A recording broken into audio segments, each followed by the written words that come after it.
चैत्र मास भाया खरा हो आम सब बईचु आ बिल बाड़ छाड़ी पूरा तो खरा आ वर्षा तो नाई आ कौन करूँ आज्ञा एत धान रुआ रुई हवा कथा सरीजा कथा श्रावण मास पलैला हेटी भोद मास जन्माष्टमी पलैला तसार कर्म पलैला बोलते 15 तारिख तो तसार कर्म पड़ब आ कि धान हम आज्ञा कि धान हेनी ए वर्ष श्रावण मास सरीगला गम्हा पूर्णिमा सरीगला गम्हा पूर्णिमा को गंजाम जिले में कहते लंगल धुआ पूर्णमी अर्थात गम्हा पूर्णमी रे लंगल धुआ हो जाए एवं पूजा हो जाए कारण चाषी कहुए चाष कार्य सरीगला तेरे विडंबनार विषय चलित वर्ष वर्षार अनियमितता धान जमी रे धान तो रुआ हो पारि नाही अनेक स्थान रे तली मध्य पड़ जाए जहारी फल चिंता चाषी यही वर्ष कौन करेंगे आसनु शुणा कि चाषी मुहरु तांको दुखर कथा आजिका समय रे श्रावण पूर्णमी पलैला माने आप जानते गम माड़ीज जहाँ धान तली थे मत गम माड़ीज बोली लोके कहते गम्हा पूर्णिमा जो दिन पलैला से दिन गम माड़ीज बोली लोके कहते आउ लोक रहिले अधा धान हुए बोली आगरू जो मैंने ये करते से लंगल धुईकी से मैंने सब जाग्रत लंगल धुआ पूर्णमी लोके कहती लंगल धुआ पूर्णमी अर्थ कौन आमर चाष कार्य सरीगला आम रुआ रुई सारीदे सारीदे आम लंगल धुईकी आम रखीदे जहाँ आम बलद गुटाक शांति रे आजिकल तो बलद ना हल चाष हुए किंतु वर्षार अभाव जो आज पर्यंत ना रुआ कार्य हो पार्छ ना लोक तली कि पकई पारिना दुर्भाग्यर विषय आज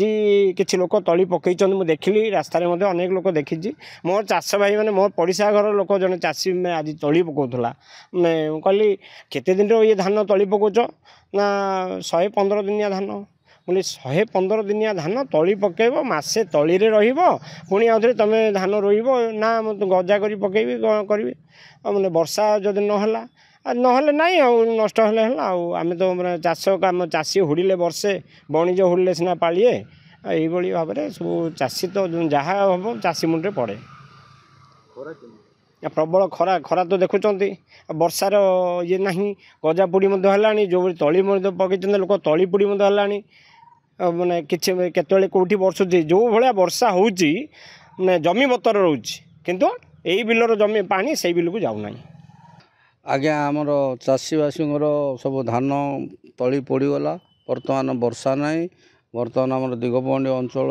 बर्तमान कौन चाषी मानकर सब हताश हो गलु जमी बाड़ी कौन रुआ बासा हो पारा सब पोड़ी अंचल हो गला खरा केमिति खरा जो प्रकार होची आज्ञा बर्तमान चाषी बिल रही पारनी आ बर्तमान कौन आम उपाय ना घोड़ागाड़ केनाल पानी ना पानी सेसन ना चाषी जो प्रकार अवस्था खरारे मरीगले चाषी तली आमर यहाँ पोड़ी अंचल होगला आप देखुच तो यार कि ना सब शुक्ला पड़ी धारा सारा मस बर्षी देले रुआ व्यवस्था होता एवं तो किसी ना कौ औषधि से औषध भूत औषधि बच कि हम ना न हम किए कह खरा तो जबर खरा हो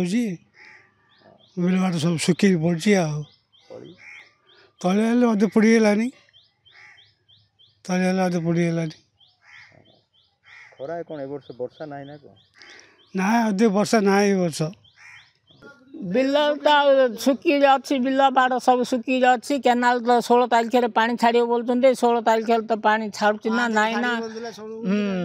5 छाड़ी बोलता 10 छाड़ी बोलता अब बर्तमान को 16 छाड़ी बोलती 16 छाड़ा बेलू आ तली बुढ़ा हो गला तली धान कि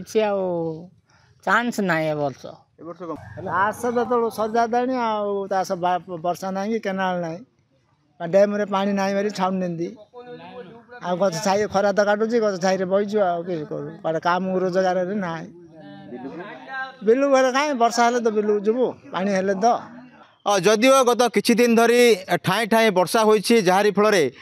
किछि स्वल्प स्थान में रुआ होइछि एवं प्राय 75 भाग धान जमी एवं पड़िया पड़ी लोक मैंने जमी को जीवाक इच्छा करूना कारण वर्षार अभाव एवं ता सांग को पुणी ठाए ठाए खरा समस्त को बाधि एवं अपेक्षा करा जायछि जदि आसंता 13 तारिख रे लघुचाप सृष्टि हुए भल वर्षा हेले हुए तो किछि परिमाण रे जो चाष जमी पड़िया पड़ी हुए तो भरणा हो पार तेज अपेक्षा करा लघुचाप वर्षा को।